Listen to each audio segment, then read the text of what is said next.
Yo, what's going on with y'all, man? Thank y'all, man, for checking out the channel, man. It's your boy Q. Back at y'all with another video, man. Please like, comment, share, subscribe. You know the vibes, man.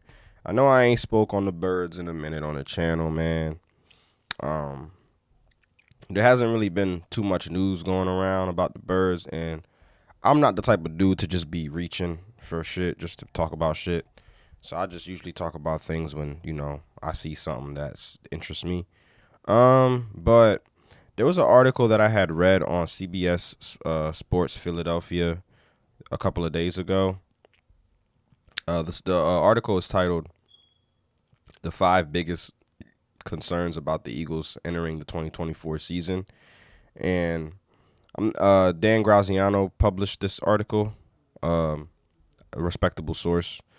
So my thoughts on the article is, well, even before I read the article, the shit that he has on here, it was kind of already like concerns of mine as well. So that was very interesting to me. But let's just jump into this article though, man. Now we all know how the Eagles season ended last year. We kind of just fell off the rails. I think we lost like six of our last 7 games, something like that. And we weren't very good towards the end of the stretch of the season. The defense kind of took a nosedive, especially in the secondary. So the Philadelphia Eagles, they did make a lot of moves this offseason. I think they had one of the best off seasons this year. They picked up Saquon Barkley. They picked up Devin White. They picked up Chauncey Gardner-Johnson again. So, and then they also had a very productive draft. You know, they knew that the main weakness on the team was the secondary last year, at least towards the end of the season, with James Bradberry being as trash as he was. So they went and got new cornerbacks. They got Cooper DeJean, cornerback slash safety. They got Quinyon Mitchell. They got Jeremiah Trotter Jr. as well. So the Eagles look pretty loaded going into the 2024 season, and I'm very excited about this team. You know what I'm saying? But there's still concerns about this team. So let's jump right into these concerns real quick. Now, the first thing that Graziano spoke about when it comes to the Philadelphia Eagles was the offensive line after the offensive line after Jason Kelce. You know, life after Kelce, basically. Now, when it comes to the offensive line, Jason Kelce has kind of been calling plays out. He's been running we've had a solid rock in the middle of our line for the last decade, and nobody's ever really complained about Kelce. So Kelce has been so good on the offensive line to the point where it's like when you look at the Eagles' offensive line when he was on there, you never really even thought about the center position until you actually seen him blocking and running downhill and doing all types of crazy shit. But you never really were concerned about that. That's never really been our main point of concern. Like if Kelce is in the middle, we know that we're fine. Okay? So now with that being said, Kelce has retired. So Kelce's no longer here with us. But we still do have Jeff Stoutland, one of the best offensive linemen coach in the league. And I'm pretty sure Kelce will still be around the team because it was really hard for him to hang it up this offseason. So I expect him to still be around the team and everything. Now, the Eagles did draft Cam Jurgens, and, he's in his third year now. Basically a hand-picked selection by Kelce. They both have the same similar build. Now, I believe that, if I'm not mistaken, I think Jurgens has been playing right guard for the longest now. But he's going to be the starting center now. He's next in line to do that. I'm interested to see who the right guard is going to be. I know last year the Philadelphia Eagles drafted Tyler Steen in the 3rd round. Seen limited action last year. So it's interested to see who's gonna be the starting right guard for the Philadelphia Eagles. I know we picked up Mekhi Becton also in the offseason, and he's kind of like one of those guys that you can plug and play anywhere, but his main his main position is left tackle. I'm sorry, I keep saying right tackle, left tackle. So you got Mulata at left tackle. You got Dickerson at left guard. You got Cam Jurgens at center. So I'm sure it's gonna be Tyler Steen at right guard, and then you got Lane Johnson. A pretty good, still a pretty solid offensive line if Cam Jurgens can maintain his composure being the starting center and he's able to fulfill those Kelsey shoes right away early on. You know what I'm saying? It's his third season, so it shouldn't be too hard of a ask. Yeah, he doesn't have to be uh Jason Kelsey 2.0, but can you at least give me like 70 to 80% of what Kelsey was? Then the Philadelphia Eagles will be in great shape in that situation. But that is definitely a cause for concern, only because we have no idea what to expect. We don't know who's going to be starting at right guard. Mekhi Becton could win that job. You just never know. But I feel like Mekhi Becton is more so in that swing tackle role where he can, if there's an injury to the line, you can plug him in at any position and he'll be just fine. Okay, because, Mekhi Becton, I think the reason why he's even on this team right now, because he's really supposed to be with the New York Jets, because that's who drafted him like 11th overall in the draft. He's really supposed to be over there with them, but injury concerns and, injuries has really hindered his career. He hasn't really gotten enough time to play. So this is why he's even on the Philadelphia Eagles on the 1-year prove-it deal. Okay, so I'm not going to put too much stock into that just yet. I got to see how everything works out, but you just never know. Okay, so the offensive line is definitely a cause for concern, but I feel like we'll get a lot more clarity after training camp when we see how these battles shape up. Okay, so the another concern that Graziano had on this article was the third wide receiver spot. Now, if you're a Philadelphia Eagles fan, you know that the third wide receiver spot has kind of been a concern of ours for like the last 2 seasons. Dating back to last season though, when we had, who did we have? We had what's his name? Olamide Zaccheaus. Who else did we have? Quez Watkins, right? Quez Watkins was trash last season, hampered with injuries. He was expected to have a breakout year, but didn't. Ended up getting outplayed, and his spot was took by Olamide Zaccheaus, which is very, very disappointing because, excuse me, me and a lot of Eagles fans had a lot of high hopes for Quez, and to see him fall flat on his face like that was pretty disappointing. So yeah, the Philadelphia Eagles did pick up Devontae Parker, but he ended up retiring. They also picked up Paris Campbell. They're working out John Ross, the former 8th overall pick by the Cincinnati Bengals. That nigga is a bust.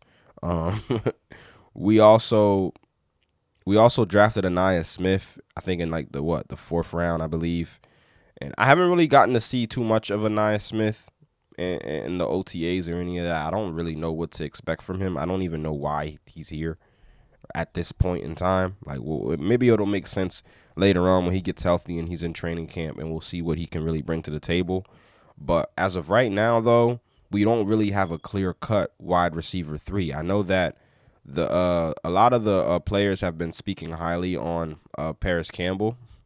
They seem to really like his game. Like, I think A.J. Brown said something about him, and also Devontae Smith might have said something about him too. I could be wrong though, but I heard that right now Paris Campbell is winning that wide receiver 3 spot. And when Paris Campbell is healthy though, he can do some things. You know what I'm saying?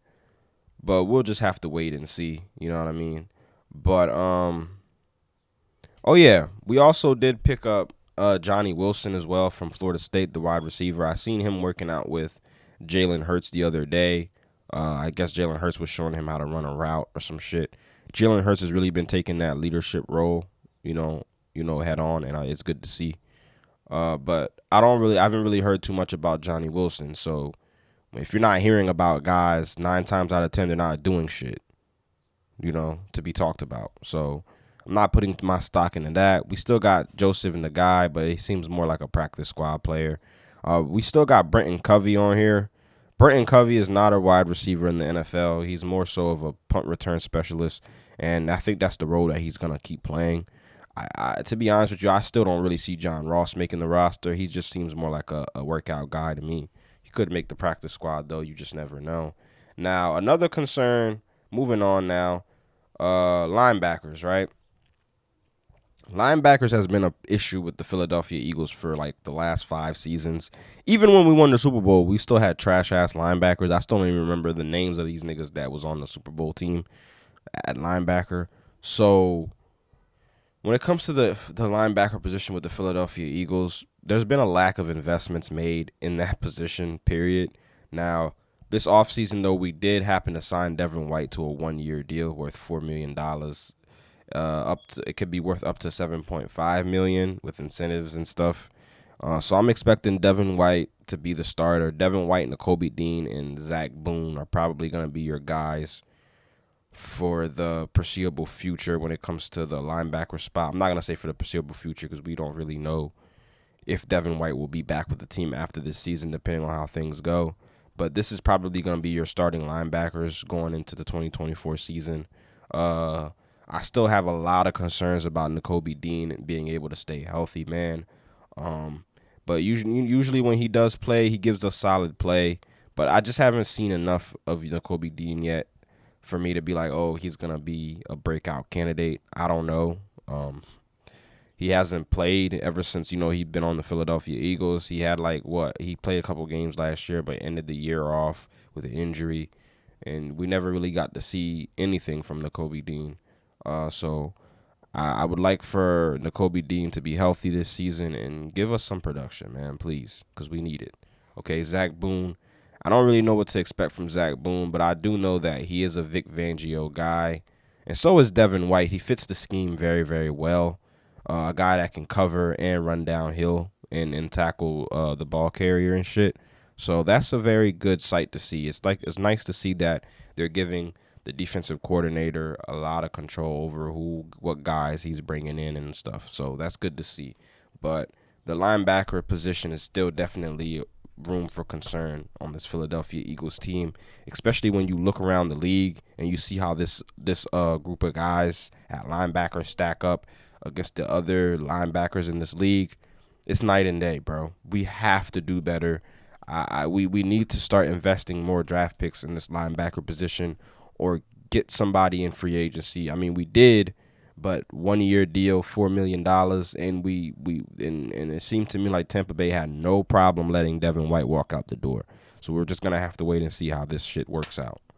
But moving on, this is a very, very, very interesting concern for the Philadelphia Eagles, and I think this has got to be the biggest concern that us as fans need to keep an eye on. Okay, I'm not saying that it's an issue now, but it very well could be an issue going down in the future. You know what I'm saying?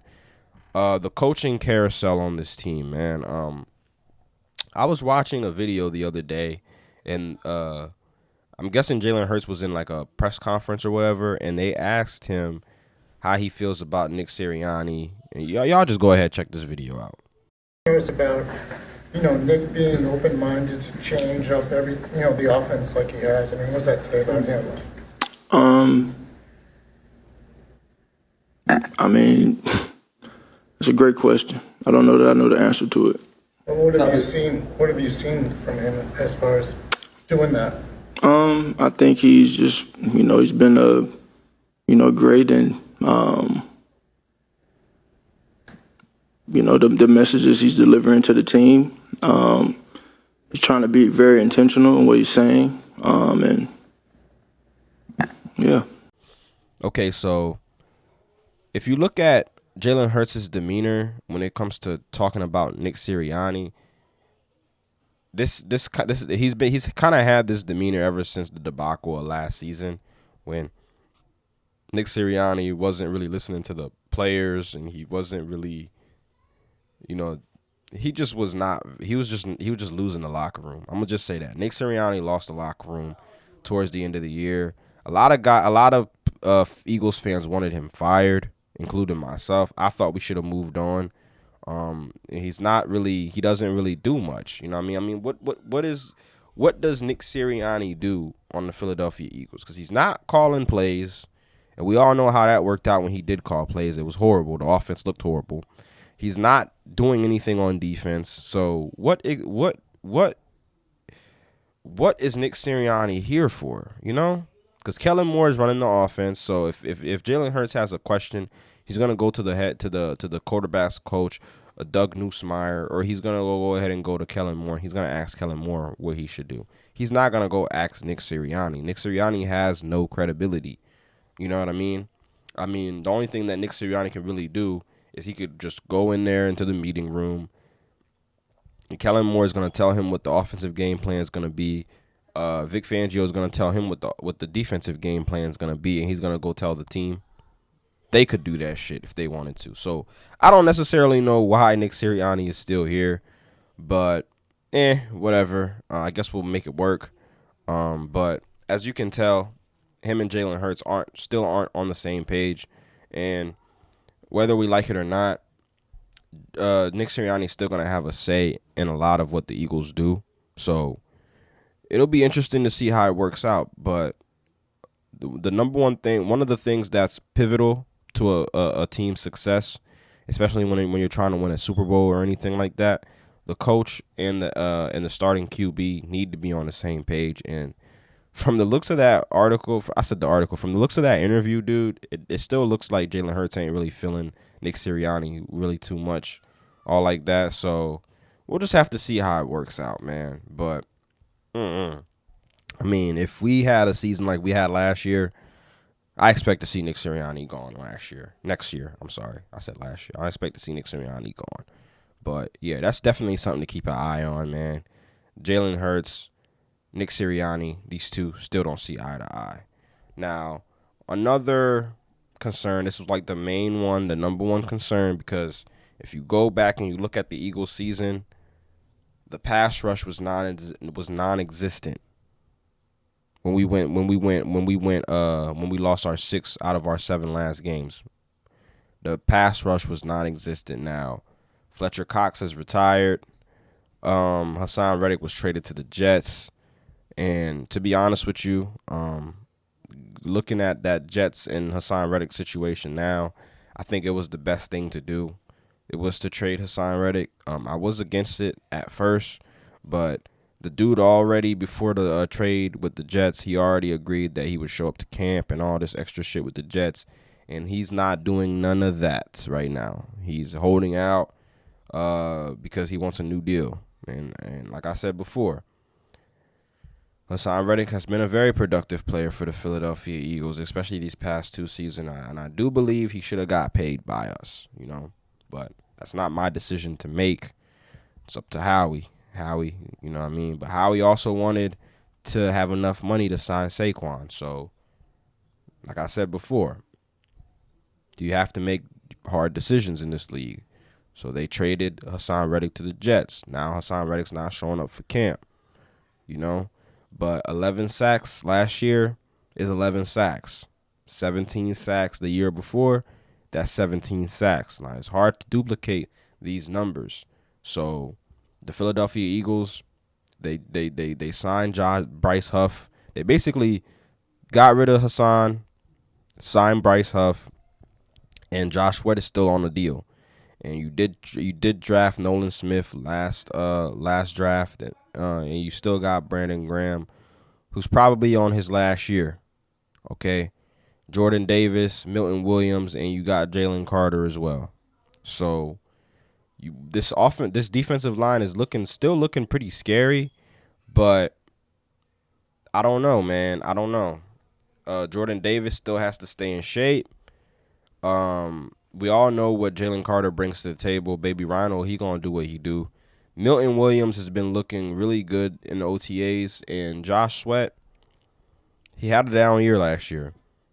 So I definitely expect him to step up. I don't really know what to expect from Bryce Huff, considering the fact that he only had 1 double-digit sack season with the New York Jets. He's been kind of a late bloomer, but one of the biggest pickups for the Philadelphia Eagles this offseason was Bryce Huff. So I'm really interested to see how he works on this defensive line. He's definitely going to be a starter, no doubt. I'm pretty sure it's going to be him and Sweat, and you're going to have Brandon Graham and Nolan Smith rotating. Let's see where Nolan Smith is at when it comes to his development, because he showed a lot of flashes last year of great pass rushing and all that. Let's just see what happens with him this upcoming season. But I'm interested to see what they do. This is a bonus concern. I still have concerns about the secondary a little bit. Now, I know we got Quinyon Mitchell and Cooper DeJean, but depending on how these two play early on, it will determine how good the secondary is. You know, Chauncey Gardner-Johnson, we all know what he do. Him and Reed Blankenship are probably going to be your starting safeties. I don't know who they're going to start I don't know who they're going to start alongside Darius Slay, because we all know Darius Slay's still going to be the starter. I'm pretty sure James Bradberry, if he's still here, which I doubt, I don't know what they're going to have him doing. But I did see something about him playing safety, and then a couple of plays in, he got injured or whatever the case may be. That nigga don't want to play no damn safety. Cut this dude or trade him something, because I'm over James Trashberry. Now, Quinyon Mitchell, I really want Vic Fangio to really utilize him a lot early on, because he's a rookie and he needs to get experience. He's your first-round pick. So I expect him to play a lot. Cooper DeJean, they're still trying to figure out a position for him. But it looks to me like he's just going to be your Swiss Army knife, which is I'm fine with. Cooper DeJean is very versatile, and he can play a lot of multiple positions. So that shouldn't really be an issue. Darius Slay, he had a down year last year, but I definitely expect him to bounce back. But you just never know how these things work, how these things are going to shape up. I know we still got Keely Rango on the roster. We got Isaiah Rodgers coming back from that gambling situation. So there's a lot of good talent in the secondary, but you can only keep so many guys. And, you know, those guys are still young. You know, aside of Darius Slay, which is your oldest core cornerback on the team now, because I'm pretty sure James Bradberry is gone. I'm going to keep saying it until I speak it into existence. Okay, so we'll have to see what happens, because that's still a question mark for me. I don't know how the secondary is going to look. We should look better under Vic Fangio, but you just never know, man. But that's pretty much all I have for y'all, man. Thank y'all for checking out the channel. Please like, comment, share, subscribe, man. Y'all know the vibes. And I'm going to get up with y'all on the next one, y'all. Peace.